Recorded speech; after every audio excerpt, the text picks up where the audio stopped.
host of the Adventurous Joe Show, the Adventurous Joe himself, Joseph Michaels! And welcome to this week's Adventurous Joe Show. I am your host, as always, the Adventurous Joe. This week we've got our brand new comic book review of Uncanny X-Men Volume 2, trade paperback. Also, video game review of Thief for the Xbox 360, and none other than our movie review of Dracula Untold. Oh, mother of pearl. Was it worth watching? I'll tell you when it's time. Also, we've got a brand new anime review of Last Exile. Woohoo! This series was off the hook. Wait till I tell you all about it. And Power Ranger news, I'm going to give you the big lowdown on last Saturday's episode of Power Rangers Super Mega Force, because it's about to change everything. And last but not least, our Cosplayer of the Week segment. And I got a special treat for you at the end of the show. Okay, now let's get started with our comic book review. Coming up next.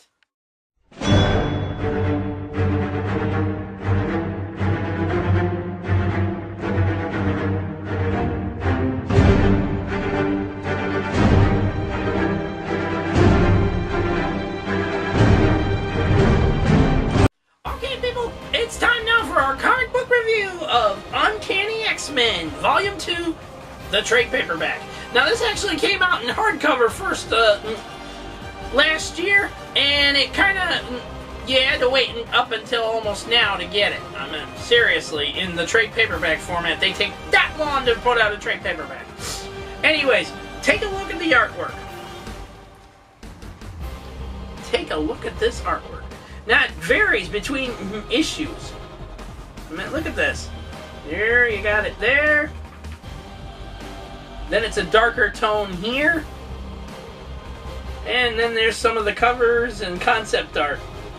Now, this one continues on with the Uncanny X-Men storyline in the by Marvel Comics' Marvel Now series. And Cyclops is a wanted fugitive, hiding out with a new bunch of X-Men who are also wanted fugitives and stuff, like Emma Frost, Magneto, and so on and so forth. Now, the problem with this one is Magneto goes to S.H.I.E.L.D., who is after Cyclops and them. And he kind of plays like a dual role in this. Like, traitor, not traitor, don't know. That's why him and Cyclops are fighting on the cover. There's a lot going on in this one than meets the eye. I mean, seriously. Cyclops has no idea about Magneto's betrayal until one of the Cuckoo sisters says something, because they can read his thoughts and so on and so forth. And Magneto even comes out and tells him he went to S.H.I.E.L.D. And all sorts of hell breaks loose over it and stuff. Hence why Magneto's kind of on his own now. Seriously. Either way, the book is $19.99. But if you go on Amazon.com, you can get it for under $15. It's actually pretty damn good.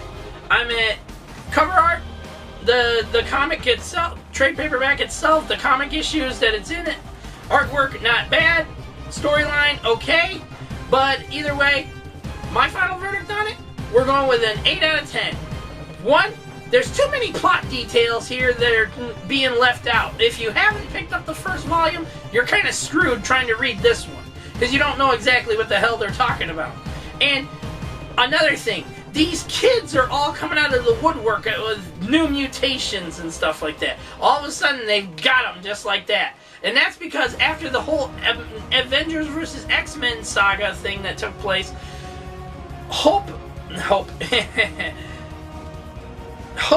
and Scarlet Witch, boom, bursted forth the Phoenix power, and it just went woof all over the place and changed everything. Brought about new mutations and everything else. And Xavier's dead, so that's why Cyclops is kind of a wanted fugitive right now. Either way, the book, solid, and storyline pretty good, but either way, too many plot holes, too many details left out that should be more explained and everything else. My final verdict, 8 out of 10. We're going to highly recommend it. It is getting a badass seal of approval, but still, 8 out of 10. Now, on to our video game review. Coming up next.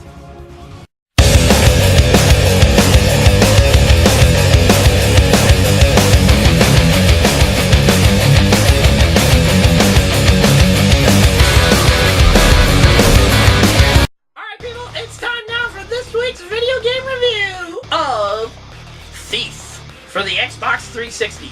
Now, it's also available through other platforms such as PS4, Xbox One, so on and so forth. However, the Xbox 360 version, I'm going to show you some of that beautiful bean footage now. I mean, game footage. Too many watching damn Duke commercials and so on and so forth. Either way, let's see that footage now. Now, as you can see, the gameplay, unbelievable. You're playing as a master thief known as, I think his name's Gillian or something like that, or Gideon. Either way, Garrett. His name's Garrett. Either way, the gameplay is solidly well done. Excellent to watch. Incredible to see how it all comes about and everything. And the storyline, pretty good. I mean, it's kind of got a lot of plot twists here and there. And if you don't complete certain side missions that tie in with the storyline and stuff, it gets a little hard to follow. But the ending boss battle, incredible. I mean, the final boss battles you gotta fight, incredible. The way you gotta go around hiding in the shadows the whole game and stuff is kind of annoying because there's certain things like torches you have to put out, big bonfires that could give your position away, and so on and so forth. It's kind of annoying on that level. And either way, never leave important letters lying around. It gets a little better. I mean, not exactly a killer in this and stuff. So basically all you're doing is knocking people out and crap like that if you get into a fight with them. You're not exactly killing them. Now, in the case of certain other things like the boss battles and stuff, it's pretty much you're going to kill these people and stuff like that. However, the storyline, off the hook. Okay, I was enjoying this game a lot, but having to dodge between shadows the whole damn game and stuff like that, get to not be spotted, get through certain areas, okay, so on and so forth, very frickin' annoying. I mean, I get it. He's thief. He's a master thief. He can hide in the darkness better and all that shit. But come on. It gets very annoying when you gotta continuously do the same thing throughout the entire game. Hide in the shadows. Don't get spotted. Guards will see you. So on and so forth. You can't kill the guards. You gotta either run away or fight them. And when you do fight them, all you do is club them over the head. I'm like, oh, come on. Either way, the gameplay, like I said, phenomenal. The graphics, very well done. I mean, there's no difference on PS4 or anything like that. I mean, it's just all the same. It's just on PS4 and Xbox One, it's more improved. The graphics are more improved. Okay, they're more realistic and so on and so forth. But the rest of the gameplay, pretty good nonetheless. My final verdict on it, we're going with an 8 out of 10. It's going to be highly recommend you try it out for yourselves. If you have tried it out for yourselves, check it out down in the comments down below. Or write it down in the comments down below and tell us what you thought of it. Otherwise, my final verdict for it is an 8 out of 10. Solid gameplay, great storyline, a little hard to follow here and there. And especially if you don't do certain side missions that help tie into the story itself. And that's about it. Graphics, overall, pretty damn good. Either way, my final verdict is an 8 out of 10. Highly recommend you check it out. And yes, I'm going to give it a badass seal of approval. It was kind of annoying to dodge between shadows, like I said, and everything throughout the entire game. But it was still badass to do all this stuff. To pickpocket and all that kind of crap without being spotted. It was pretty damn good. Either way, like I said, final verdict for Thief for the Xbox 360 is an 8 out of 10. Okay, now let's move on to our movie review. Coming up next.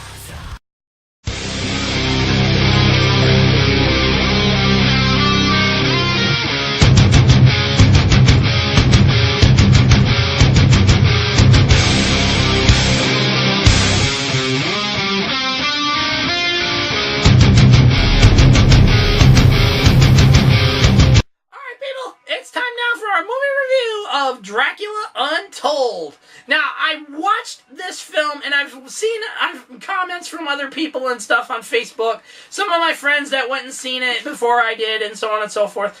And I'll tell you right now, some of them were a little right, and some of them were way wrong.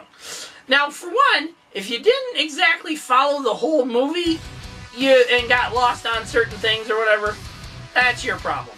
My thing, I followed the entire film. I was watching it nonstop, waiting, listening to this thing, hearing how it's all done and stuff. Why he chose to become a vampire, okay? His name was not Dracula right from the start. He didn't choose to be Dracula right from the start. His name was Vlad the Impaler, and he was a warrior like none other. He was like a one-man wrecking crew, or a one-man army back in those days, and it was just unbelievable how this guy worked. He had a son, he had a wife, and he was friends with the monks and stuff like that. But when he turned into Dracula, okay, the vampire Dracula, not Dracula, he didn't become Dracula until the very end of the film, okay? Seriously. By that time, he was creating his own vampire army and so on and so forth. Well, he went and did this to save his people. He even tells them, just like he says in the trailer and stuff, he says the same thing in the movie. You think you can fight? You think you're powerful because you can fight? No. You did it. I did it to save all of you, and so on and so forth. And I'm just like, holy shit. And his brother, the Sultan, this guy's a real asshole. I mean, a serious asshole. I don't even know if you call him his brother or stepbrother, because either way, Vlad was taken from his father, okay, his real father, held prisoner and so on and so forth in the Sultan's army, which was his stepfather of sorts. And his so-called stepbrother was now Sultan and everything, and demanded he turn over his son, along with 1,000 other boys, for the Sultan's army. What kind of fucked up shit is this?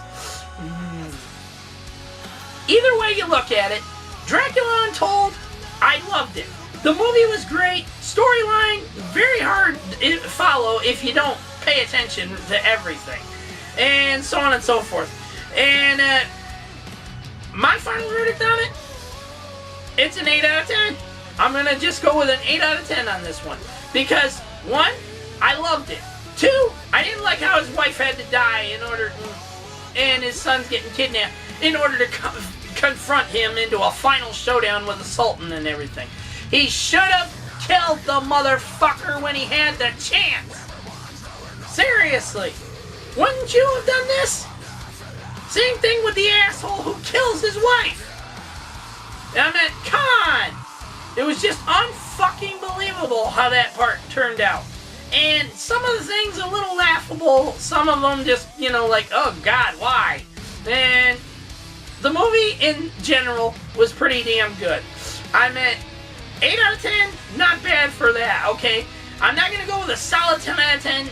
The movie was pretty badass because when he became Dracula, he was just flying through everything, kicking these guys' asses like there was no tomorrow and everything else. I loved that part of the film. But, like I said, I couldn't get past the fact that his wife had to die and so on and so forth to just get him to confront the Sultan finally and kill the motherfucker. Okay? That could have been done a lot sooner and saved everyone a lot of hassle. Not to mention that when he bites into his wife's neck to drain her blood and shit, that's when he becomes fully Dracula. Because the vampire that was there before, locked up in the fucking cavern, couldn't leave the place and shit, had his own little vampire armies and so on and so forth back then. He's free, and the motherfucker's walking the earth. Then the movie ends in our present timeline, and Dracula's walking around in the pure sunlight, and runs into a woman that looks just like his deceased wife. And on top of all that, the real Dracula, the motherfucker that was there before him and shit, was standing right there too. I mean, that son of a bitch was sitting there and watching everything. And the final part of the movie ends with him walking away and watching those two walk away and shit. He's walking away and he says, "Let's let the games begin." Again. What the holy shit? Either way, final verdict on Dracula Untold is an 8 out of 10. Badass seal of approval, and not exactly a highly recommended thing. I mean, don't waste your money on it if you don't really want to know or see it. I mean, it's not that spectacular, but it's very badass about how he can kill these guys at random. Unbelievable. Okay, let's move on to our Power Ranger news. Coming up next. Go, go, Power Rangers! Go, go, Power Rangers! Alright, people, it's time now for our Power Ranger news. And it's more along the lines of a review than news. Because now, this is the 15th episode of Super Mega Force. That means there's only a few more episodes to go, and the series is over. Seriously. Leading up to the Legendary War and so on and so forth. If you can call it a Legendary War. Jeez, it was so short-lived. I mean, rushed short-lived. I saw the previews on it. Really? Either way, Vrak is coming back in the next episode of Super Mega Force in a 2-part little mini-series called Vrak is Back. And Vrak is back, excuse me. And his brother, Prince Vakar, is dead. That's right, people. In this episode of Super Mega Force called All Hail Prince Vakar, Prince Vakar has kicked the bucket because he tries to take on the Rangers in a Megazord built just for him by his father. Okay? By his own father had this Zord built for him and shit, and told him to destroy the Rangers with it. Prove yourself to me as my son that you're supposed to be, and so on and so forth. And the whole time, he is trying to kill the Rangers and stuff, destroy them, and so on and so forth. All he can think about is, well, I didn't do a good enough job. I don't think my father is going to be ever approving of this, and so on, blah, blah, blah, blah, blah. Seriously. And the one guy that's put in charge of taking care of him and stuff, okay, he literally is just like a wet blanket in this one. Any other time, he's always, "No, Prince Vakar, you can't do this," and stuff like that. This one, he's kind of like, "Oh, well, the prince won't listen to me. What the hell am I supposed to do?" And Argus, his robotics, Prince Vakar's little bodyguard, or robotic sidekick, whichever you want to call it, bites the dust as well. I mean, this is telling you right now that the series is almost coming to its end when they're starting to kill off so many people and so on and so forth, even of the bad guy variety. Now, what was bad about it is that Argus dies at the hands of the blue Super Mega Force Ranger, Noah. And believe me, for the first time ever, I was loving how Noah was so bad frickin' ass. He was this, like, "I can take you," and literally even drained his power just to stop up and block that frickin' oh man, off the hook. Incredible. I enjoyed every bit of this episode, and it ended on a high note of sorts, or a cliffhanger of sorts, because the guy who was in charge of taking care of Prince Vakar as his bodyguard, so to speak, bodyguard, advisor, so on and so forth. Okay, he takes his body out of the wreckage of the Megazord and stuff, and says that he will destroy the Rangers no matter what, and that's how it ends the episode. Are you kidding me? Seriously? And then it's just gonna skip into a 2-little-part thing called Vrak is Back. Or Vrak, excuse me. They say Vrak, I say Vrak. Everybody says Vrak, I don't get it. Either way, my final verdict on it, 10 out of 10. I loved this episode, mostly for the fact that Prince Vakar bites the dust, but at the same time, the Q-Rex Megazord, the Turbo Falcon Megazord, and the Super Legendary Megazord become one ultimate Megazord for the first time ever. And it was just badass how they were freaking whooping ass on the Prince Vikar's Megazord and shit. And then on top of that, Noah, badass Noah. I seriously loved it. Him just fighting Argus to the death. And he kills Argus. I mean, literally, he destroys Argus. But, and with his own shot, that was the best part of it. But, come on. Noah is always this, you know, the brainiac, the genius and stuff. Doesn't really like to fight and so on and so forth unless he has to. He was bad freaking mojo freaking badass. That's all I can say at this point. Either way, I loved the episode. Super Mega Force, all hail Prince Vikar. You're getting the slammin' 10 out of 10 and the badass TAJS seal of approval. I love this episode. Out of all the Super Mega Force episodes so far and stuff, the 15th episode was the best one ever. Either way, my final verdict, 10 out of 10, badass seal of approval, and I'm going to highly recommend you check it out if you have not seen it already. Okay, now, let's move on to our anime review. Coming up next.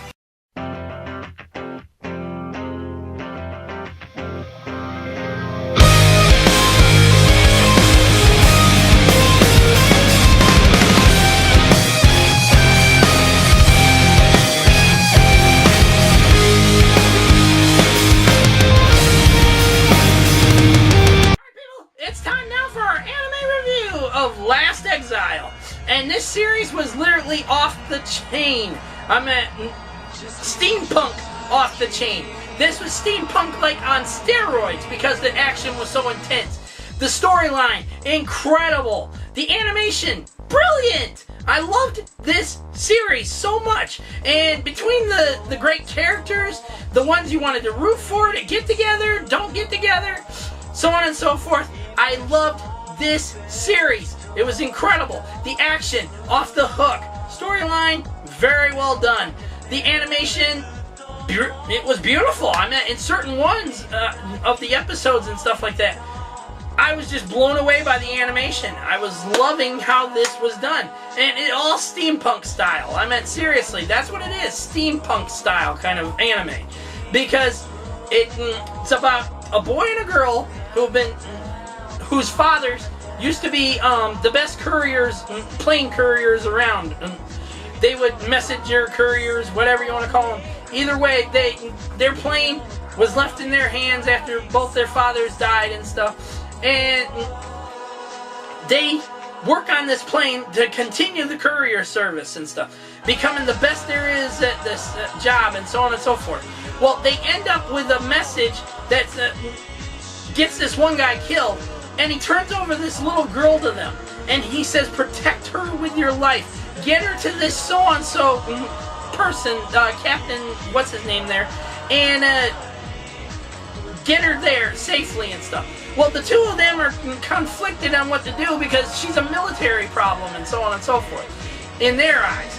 But one says, let's do this, let's take her there and stuff. The other one, she's just like, no, let's not do that. We'll get ourselves killed and all this crap. Because she's kind of a wet blanket throughout the whole series. She's back and forth. She can't decide on her emotions and so on and so forth. And it's just like back and forth kind of, tell him how you feel already. You don't want it with the other girl? Tell him how you feel already. I'm a GM Chrysler, get it over with. This girl was driving me insane. And that's a first because it's an anime chick. Either way you look at it. Either way you look at it. This girl was driving me insane with her incessant whining about things. Or saying about how, oh, we shouldn't do that, we shouldn't do that. Oh, quit doing that. And so on and so forth. I was like, shut up already. Jesus. She just was like a whiny little bitch wet blanket throughout the whole thing. Didn't want to do nothing until, he starts hooking up with this other girl and stuff, who's also a great pilot and fighter pilot and everything. And she just like, oh, I love him, but I don't want to tell him that. What if he rejects it? Blah, blah, blah, blah. I was like, just get it over with. Either way, the animation, incredibly well done. The storyline, off the hook, exciting. I just had to keep watching it and keep seeing what's going to happen next. What's going to happen next? I have to keep going. I was up until about 2 o'clock in the morning watching the whole thing and stuff. And I was just like, start dozing, and then I'm just like, no, I gotta stay awake. I gotta keep going through this. I gotta watch this whole thing. I had to run a couple episodes back twice because I kept falling asleep. That was towards the end of the series. Either way, the show was incredibly well done. The action, off the hook, exciting. I mean, the gun battles, even the ground battles, the air battles, they were all incredibly well done. My final verdict on Last Exile, I'm going with a 10 out of 10. The storyline, great. I just couldn't stand, what's her name, Livy or whatever they called her, because she was kind of a wet blanket little bitch. I seriously hated her at times. She just could not stop whining with the excessive whining and crying and saying about, oh, don't do this, I don't want you to die, so on and so forth. I was like, Jesus, shut up already and do something. Ugh. Either way, my final verdict is a 10 out of 10 and a slamming badass seal of approval on it. I'm going to highly recommend you check it out. I'm sure you can check it out on Crunchyroll.com or one of them and watch the whole series right now. It's incredible. I loved it, and the steampunk theme to it was incredible as well. Okay, and now, on to our Cosplayer of the Week segment. Coming up.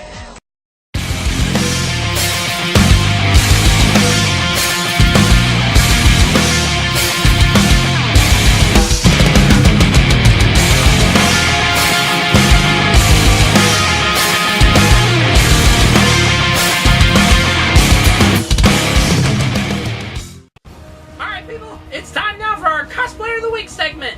And next week there will not be a Cosplayer of the Week segment, except it'll still be Cosplayer of the Week, but it'll be a Halloween-themed Cosplayer of the Week. Because we're going to be showing you some of the greatest Halloween costumes and scary costumes and so on and so forth that the cosplayers have all done. And I can't wait for you to see this on our Halloween episode of The Adventurous Joe Show. Okay, but first, let's get on with our Cosplayer of the Week for this week. This lovely young lady hails from Sacramento, California. Sacramento, California. Mento. It's like Mentos fresh in your life. No, either way. Her name is Holly Brooke Cosplay, and she has been doing quite a few different cosplays here and there between Harley Quinn, Jill Valentine, Samus from Metroid, I almost said Metroplex for some damn reason. Transformers on the brain. Bad idea. Either way, this lovely young lady is friendly with animals and loves to cosplay, doing all sorts of different cosplays, and always comes up with some incredibly great new ones and so on and so forth. And we've got some of her picks. We want you to check them out.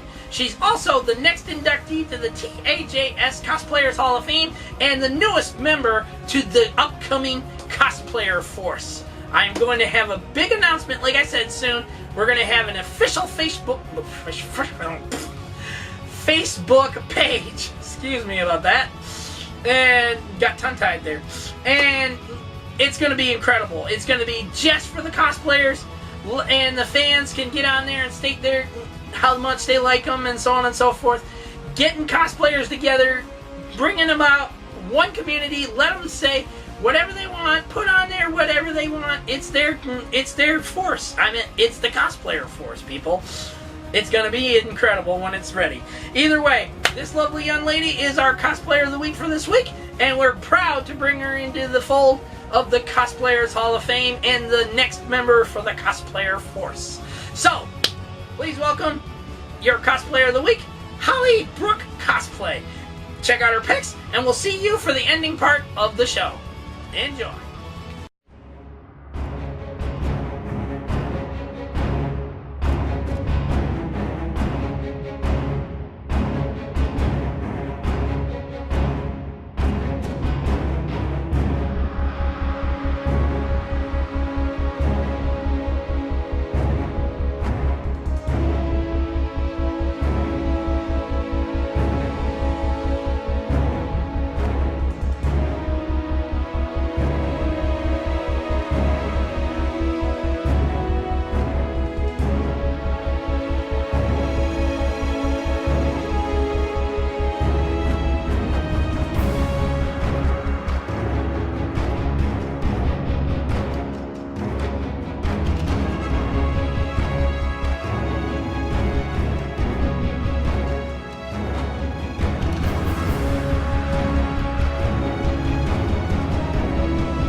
Cosplay. That lovely young lady is the next member to the TAJS Cosplayers Hall of Fame and the upcoming Cosplayer Force.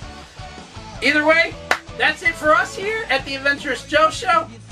I've got a special surprise for you after I exit out of here, so I hope you all enjoy it. And that's it for us here at TAJS for this week. As always, I am your host, the Adventurous Joe, Joseph Michaels. And peace out. May the force be with you, and may the power protect you. We'll see you, folks, next week when our Halloween special takes place. Until then, peace out. Every week, we like to highlight local inventors and entrepreneurs. What is it that inspired three regular Joes to go into business for yourselves? Well, we were all working at pretty terrible jobs for some awful bosses, and we just thought if we ever got a chance to be our own bosses, that we'd do things differently. Yeah, we came up with the shower buddy. I'm sorry, that name's not official yet. I wanted the shower daddy. Shower daddy is worse on pretty much every level, so. Yeah. Why would your buddy be in the shower with you? Why would your dad?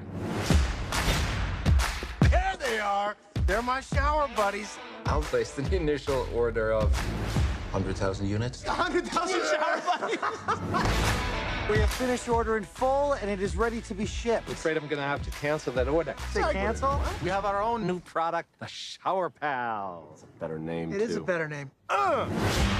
What were we thinking? Who bets on themselves? We need to find $500,000 to get us our company back. I got it. Boom. Marker drop. Kidnapping. That's kidnapping. With one more P it is. That's kidnapping. Boy. Is that a Sharpie? I could give you the plan. 50,000. Come on. 600. It's so weird how you negotiate. Sneak into his crib, knock him out, and keep that bitch sedated until daddy pays up. Name me one movie where the kidnappers weren't incarcerated. 9 to 5. 9 to dude. 5. 9 to 5 is this movie. I know what 9 to 5 is. It's about the white woman with the big ass titties. That's the one. Come with me now. Come with me. What's happening? I want to partner up on this thing. The kidnapping is off. No, it's on. No, it's off. Okay. I think I'll call the police. This little one assaulted me. What? He's fight clubbing himself. We got a fight clubber. Your options are Legal options. Jack! Shit! I heard Jack Leibowitz. Is that an attorney? Gotta be. I'm gonna His write that contact. down. Can we get his Jack contact Leibowitz. Do you info, have his please? contact info?